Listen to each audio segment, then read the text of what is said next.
Hello and welcome to Let's Talk, a Mazars podcast about doing business in the time of COVID-19. In this series, we will hear from Mazars experts who've been helping clients navigate the business impact of coronavirus. They will tell us how their clients have been affected and what they've learned during the crisis, as well as how they have responded and what happens next.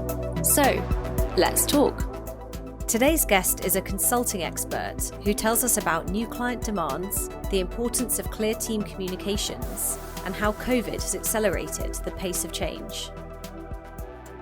Hello, my name is Rob Kastenschmidt, and I serve Mazars as the global consulting leader.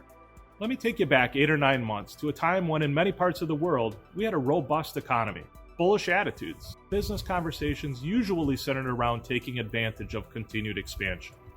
Then in March, awareness of COVID-19 hits, and the overarching theme for everything to do with business becomes uncertainty. Questions start like, when will economic activity resume? What will it look like?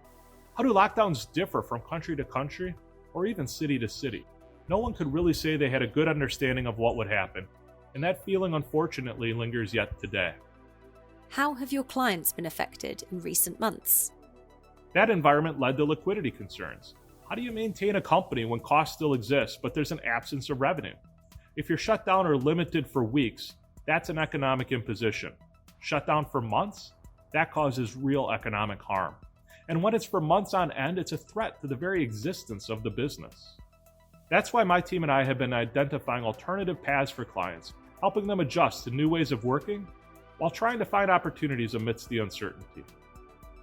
How has your team responded? As organizations react to the new COVID-impacted operating environment, we've found ourselves working with them more than usual on IT infrastructure and movement to the cloud because our clients, many of them, did not have everything in place to allow their people to work semi-permanently off-site. Some found they were pretty much capable of doing it, but others need a lot more support to be functional. Yes, those changes were coming down the road, but COVID has made them immediate priorities. We're also seeing organizations shift their attention to addressing some of the implications of their rapid change in operating practices. Take cybersecurity as an example. It's been on the agenda for years, but possibly not properly dealt with.